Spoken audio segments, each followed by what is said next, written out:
And I think it's difficult. I think a lot of people sometimes think I'm a robot. I'm not a robot. I have emotions, I have feelings, and it can be really difficult to go through a lot of that. And I'm 24 years old trying to navigate a lot, and I think at times I've been in this world for 4 years now, and you would never change any of it. But there are times that it is hard, and there are times that it probably affects me a little bit more than I do put on. And I would never change any of that for the world, but I think it's important that people do remember that part of it. The most popular basketball player in America just stood at a podium and reminded everyone that she is a human being. Read that back. She had to say it out loud in front of a room full of cameras. And the thing that pushed the calmest superstar in the sport to that exact sentence is the part almost nobody is actually talking about. It is not the injury, it is not even the hit that caused it. Stay with me, because this one turns. Feeling a lot better, excited to get back into practice today, and then feeling really, really positive about getting back into one of the games at the back-to-back. Obviously, difficult coming back in a back-to-back, so we'll have to be cautious of that, but I feel a lot better, and like I said, excited to get back into practice, and this week has been very helpful for my... Here is the situation she is walking into. She has been off the floor for about a week, and she just confirmed she is out again on Sunday. Then you look at the schedule, and it gets uglier, because right after that, there is a back-to-back, a game on Wednesday, another the very next night. So the realistic version of events is a player who may not see full, normal minutes again until the 12th. That is more than a week of the single most watched athlete in the entire league sitting on a bench in warm-ups while her team plays without her. Now here is what should jump out at you. When she finally got the microphone, she spent almost no time on her own body. A sentence, maybe two. Everything else went to other people. The refs, the league, her teammates, the fans, the sport itself.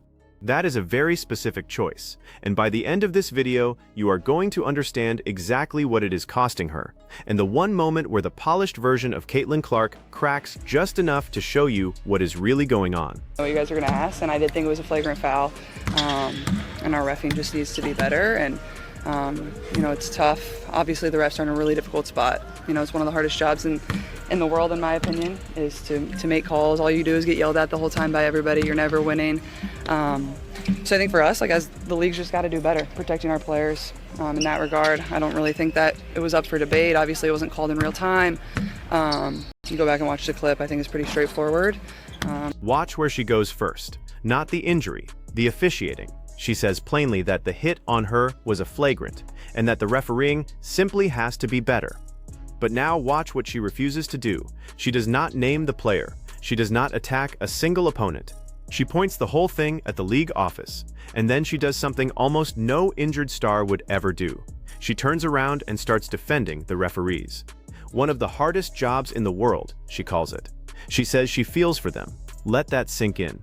She got hurt on a play she believes should have been whistled. She is missing games she wants to be playing, and her instinct in that moment is to protect the very people who blew the call. If you have watched this league for any length of time, you know how rare that is. Most stars would have walked up to that podium and used it as a weapon.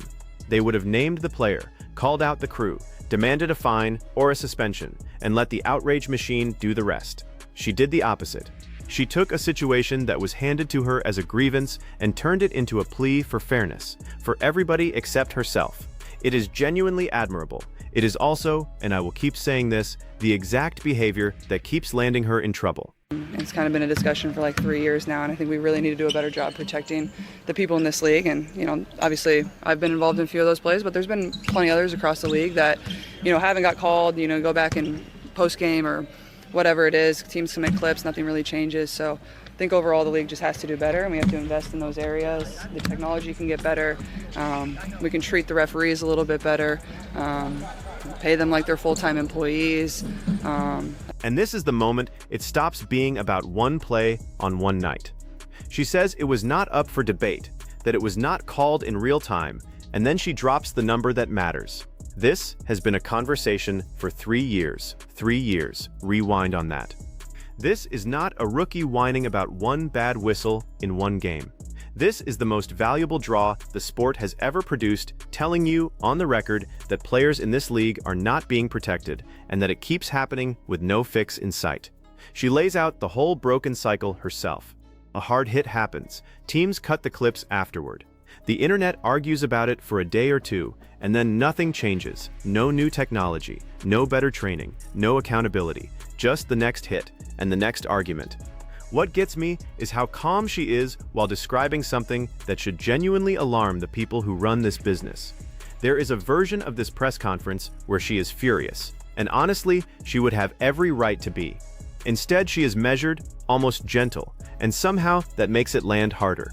Because when the most level-headed person in the entire sport calmly tells you the house has been on fire for 3 years, the real question is not why she is upset. The real question is why nobody holding a hose has bothered to move. I think things like that, and I think a lot has obviously come after that, and as I've stood up here and said before, like the harassment, the hate, none of that is okay. That goes for the opposing team we play, that goes for my teammates, that goes for my coaches. There should never be a question of character. Like I've always stood up here and said that, and that's truly what I believe. That's how I was raised. So, none of that is. Now here comes the turn, and this is the thing I flagged for you at the very start. She pivots to the harassment and the hate online, and she condemns every bit of it. That part is expected. Anybody in her position was always going to say it. But do not skate past who she wraps her arms around: the opposing team, her own teammates, her coaches. She says there should never be a question of anyone's character, and she is saying that about people who, let's be real, largely cannot stand her. That is not a throwaway line. This is a player sitting at the center of a fan war that has turned genuinely nasty on both sides, and her move is to stand up and shield the other side from the worst of it. She will not let her own fans weaponize the hate on her behalf. Think about the discipline that takes. Think about how many people in that exact spot would have quietly let the mob run, because the mob was running for them. She shut it down instead. And you can respect all of that and still see the trap sitting directly underneath it, because generosity like that, aimed at a room that has never once extended her the same grace, is precisely how a person ends up hauling around weight that was never hers to carry in the first place. She is absorbing the blame, absorbing the attention, and now absorbing the job of defending the people who resent her. Hold on to that image. It is the entire story of her season, and I am going to bring it all the way home by the end. Me because, even I turned the TV on Sunday, and that game was on Wednesday, and that's all people are still talking about. And I feel like that's just a real disservice to our league. And I get it. You talk about it, you talk about whether it's flagrant, you talk about whatever it is. But to continue to beat down, and then for the narrative to be taken other places that is really just that's just really not acceptable, I think it's hard to see. Then she turns to the media, and this is where you finally hear the frustration bleed through all the polish. She says she turned the television on days after the game, and that the hit was still the only thing anyone was discussing. She calls it a disservice to the league, flat out. And the frustrating thing for her is that she is completely correct. An entire professional sport, on a night with something like 10 other games on the slate, got boiled down to a single replay of her getting hurt. Picture being one of the other players who balled out that night and got nothing. Picture pouring your season into a performance that vanishes the second her name enters the conversation. But then flip it around, because the same clip tells you something enormous about her. The talk does not revolve around the games anymore. It revolves around her. Every whistle, every hit, every off night becomes a national story. That is a staggering amount of power for one athlete to hold. It is also a cage, because the very spotlight that packs those buildings and drives those ratings is the same spotlight that steamrolls every other storyline in the league into background static. She sees the trap, she is standing in the middle of it, and she is the only one in the room trying to talk her way out of it on behalf of everyone else. And it's a disservice to my team, but it's also a disservice to the other teams in this league and other players in this league. There's so much amazing talent, and there's so many amazing players that are playing at an incredibly high rate. And I remember, I think it was Sunday or Saturday, whatever day that was. I remember watching them discuss it on TV, and I didn't know they were going to discuss it. I was just watching the other games because I try to watch as much as I can. And watch. She will not even allow herself to be the injured party here. She pushes the whole thing outward, away from her.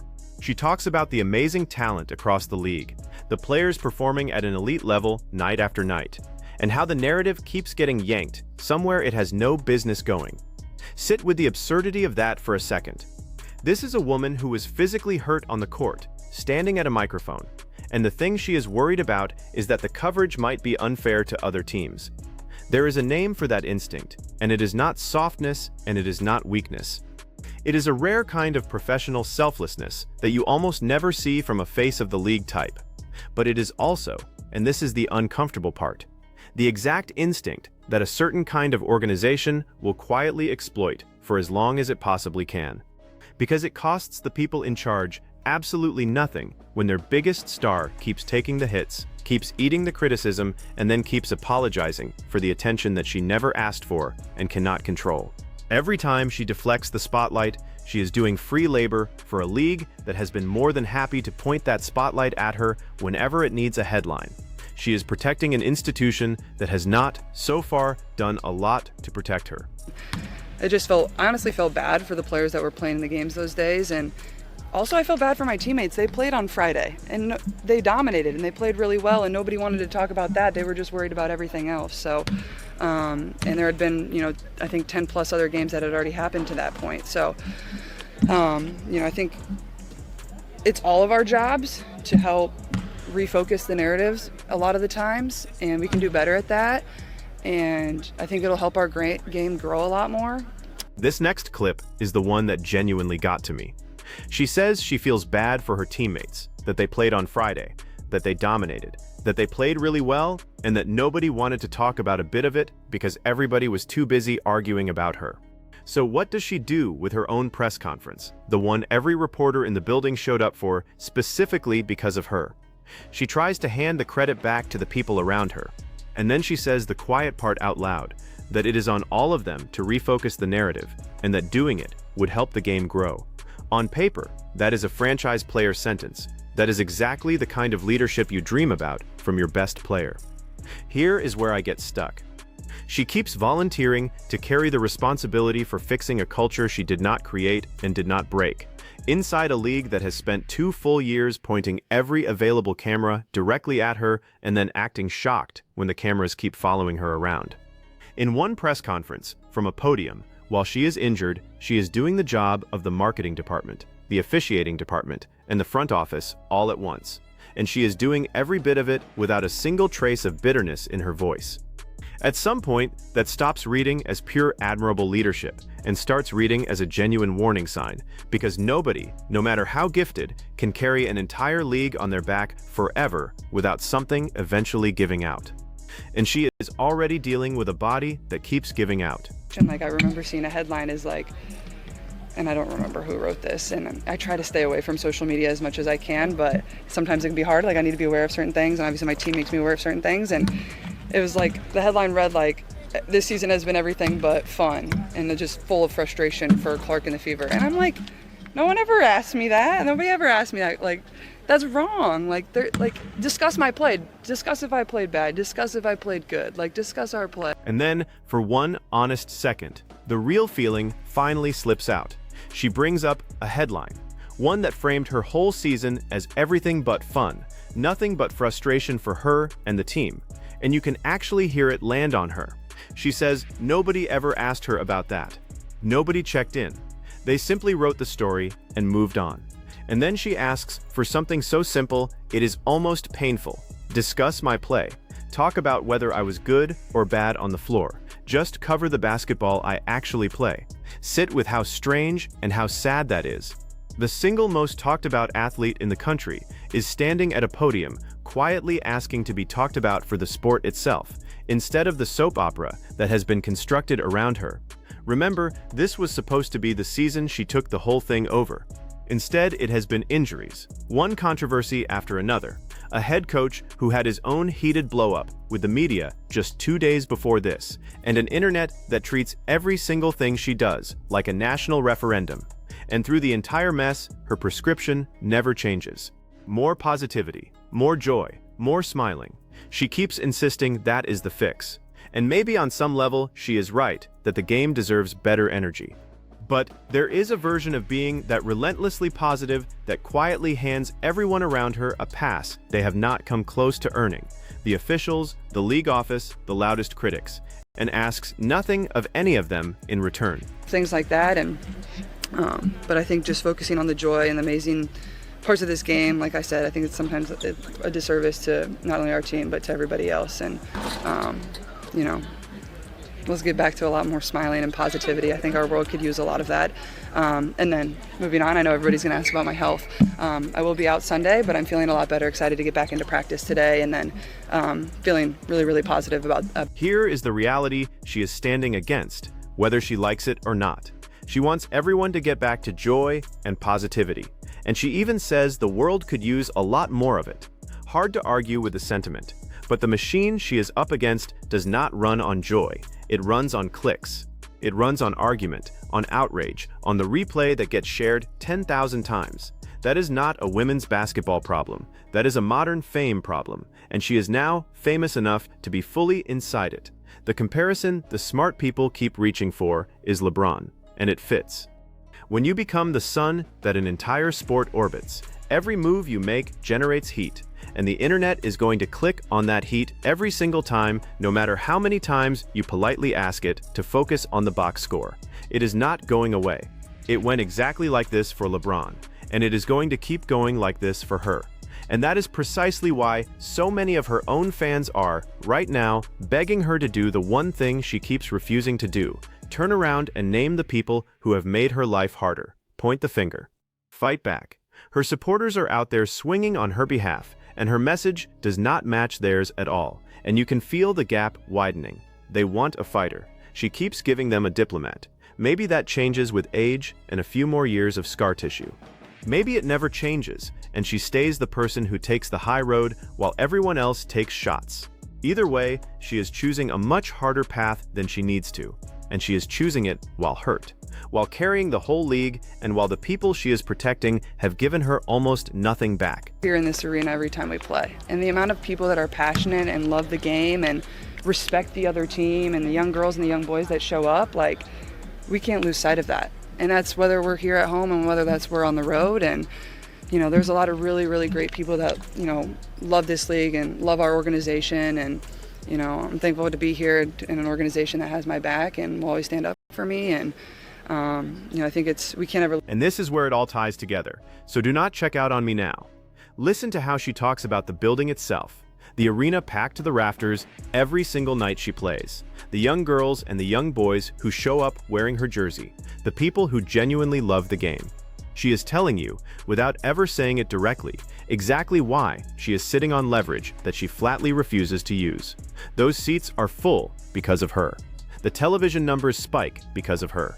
She is, by any honest measure anybody can point to, the most popular athlete women's sports has ever produced. And this past June, even while getting banged up, she was named the Conference Player of the Month, putting up right around 22 points a night on roughly 45% shooting, with about 8 assists a game.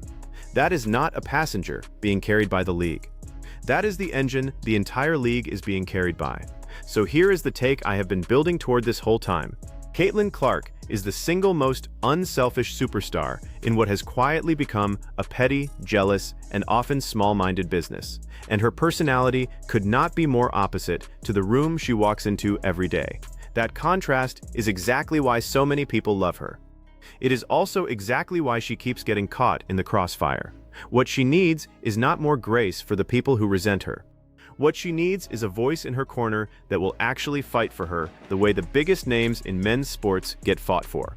Someone out front saying the hard thing so she does not always have to be the one taking the arrows.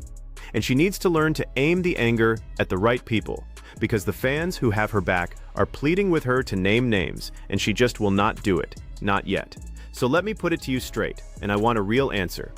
Do you want the Caitlin Clark who keeps taking the high road and protecting a league that has not protected her? Or do you want the version who finally stops apologizing and starts swinging back? Drop it in the comments and tell me exactly where you land, because I read them and I want to know.